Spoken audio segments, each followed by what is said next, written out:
Hello unicorns, and welcome back to another video. Just in case you are new, my name is Natalie and this is my Cafecito y Pan Dulce YouTube channel where we have coffee talks about anything and everything. For today's video, we are having a coffee talk about periods. I've had one of these kinds of videos on my YouTube channel before, but this time we're going to address it a bit differently and we're actually going to improve on what I said last time.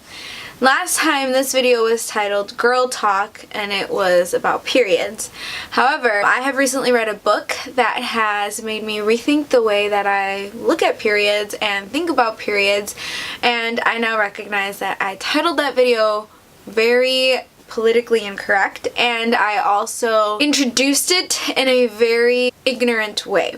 The way I introduced it in the last video was that if there were any gentlemen or guys watching the video, then out of respect for their female peers, then they should click out of the video. However, for this video, I want it to be an invitation for anybody and anyone to watch because I think that it's going to be very educational for both of us or for all of us. I recognize now that I made a mistake in the last video by making that statement because we want periods to be something that everyone can talk about and that nobody has to be ashamed or afraid of talking about in any atmosphere or any situation. Okay, so with that introduction, I invite once again anyone that is watching to keep watching and to learn anything that you can from this video and take anything you want from this video and hopefully be able to reflect on it in a positive way. So go ahead and grab your coffee, and yes, this is actually the first time I'm drinking coffee today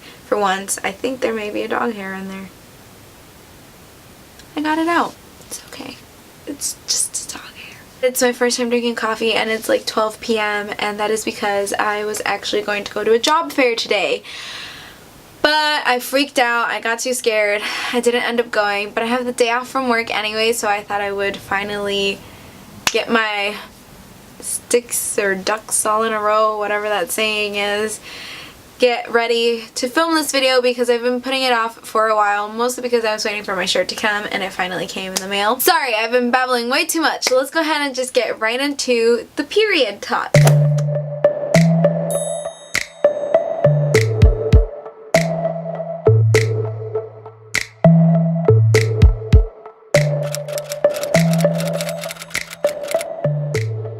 So the way I want to start this video is first by introducing this book that I read that kind of changed my perspective on everything about periods. It is titled Period Power and it's by Nadia Okamoto. I hope that I'm pronouncing that wrong. I'm so sorry if I really just said that. I hope that I'm pronouncing that right. I'm really sorry if I'm not. If you want to correct me, go ahead.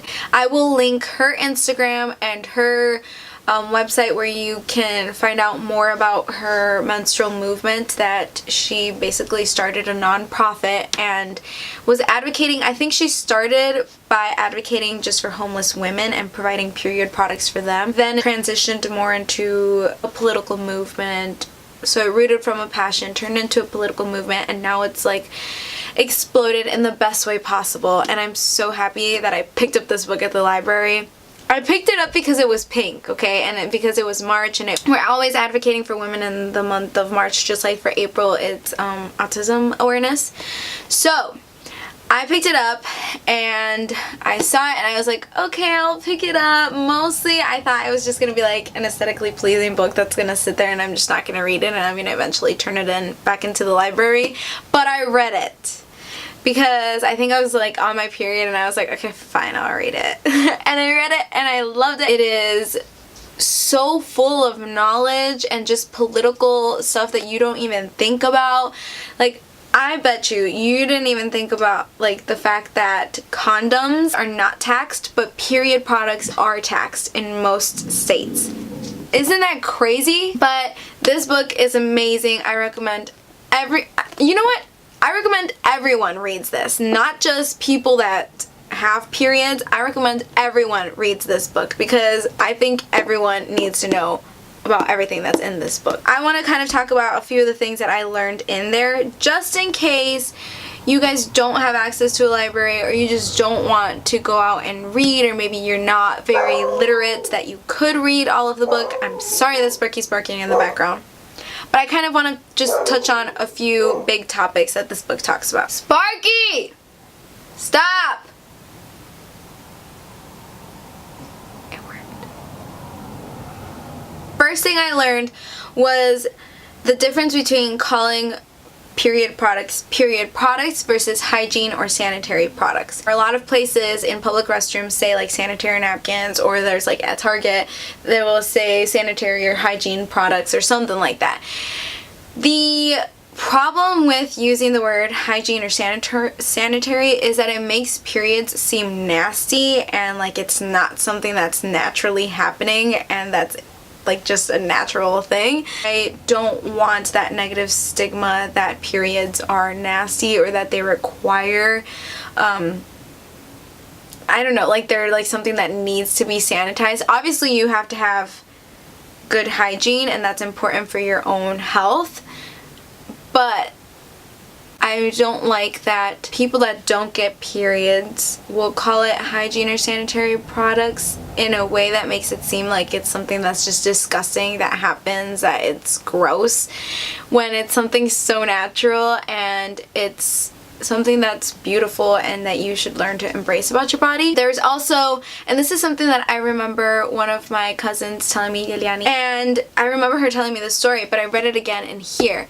Imagine if in our society men were the ones that were menstruating and not women, then things would be so different and men would be bragging about how much they bleed and how long their cramps last and how long their whole period lasts, because it would be something that would be seen as a form of masculinity and something that in a patriarchal society, which is the kind of society we live in now, would be something to be very proud of, versus because we're in a patriarchal society and we're women that are menstruating, then it's seen more as like taboo, that nobody wants to talk about it. The other thing that I learned that was very like, oh my gosh, like how do we not all think about this, and how it's one of those situations where it really makes you think about how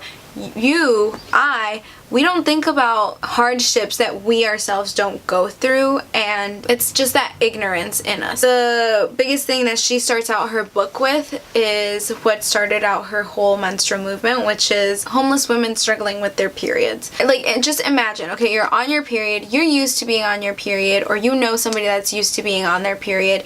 You know that you can go to the store and buy pads, you can run to the dollar store and buy pads or tampons or whatever else you need. You have access to all of that. But imagine not having access to it. You are bleeding and you are hurting and you don't have access to Tylenol, ibuprofen, or even rice to put in a sock and heat up to help you with your cramps. You don't have pads, you don't have tampons, you don't have anything but cardboard or toilet paper or those cotton pads that they give homeless people in their first aid kits. They don't give, or it's not very popular. I don't know. I can't remember the exact details of it, but it's in this book, so if you want to know more about it, read the book.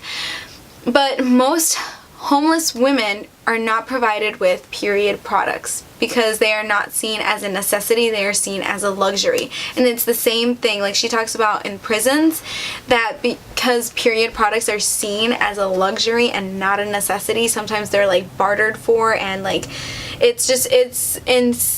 I can understand why it fueled her passion so much, and it's probably the biggest reason why I'm super passionate about it now, is because we don't think about that. We don't think about the women out there that don't have period products, that are bleeding on their own clothes and are suffering through the cramps that we so easily can solve with ibuprofen or Tylenol or whatever other ways that we try to solve it. I mean, we even have the luxury to decide we don't want to take ibuprofen or Tylenol because that's our own conscious decision or our own ethical thinking. But there are women out there that don't even get that decision. It's just given to them.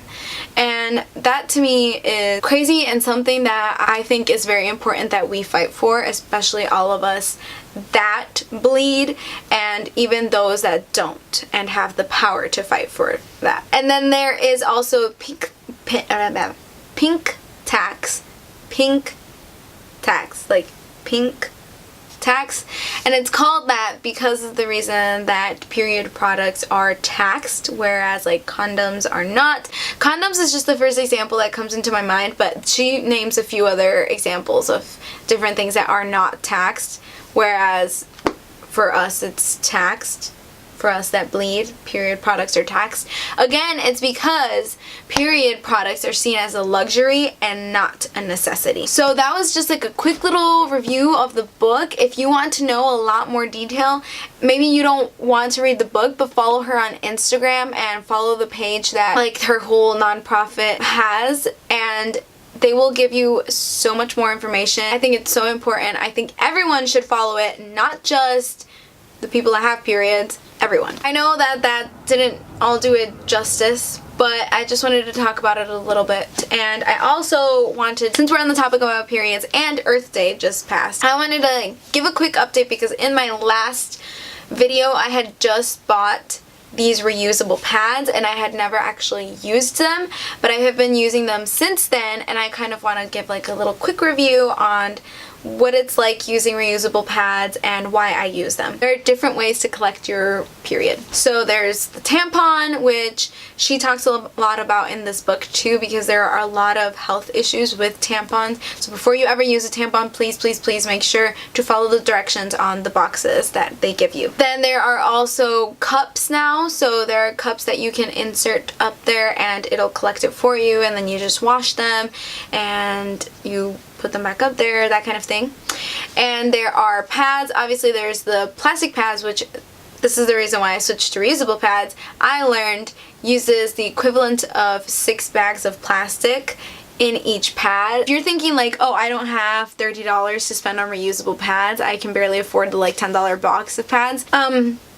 I get that, but these will last you so much longer. You won't have to keep buying the regular pads, so it'll save you so much more money in the end. Now, I started using these specific ones. I bought them on Amazon. I'll link them down below. I feel like I can't talk. I'm actually on my period, so not that that's an excuse. Maybe I'm just like too like my brain is not wired in right now. I'll leave these that I use linked down below, and I just want to tell you guys that I love it.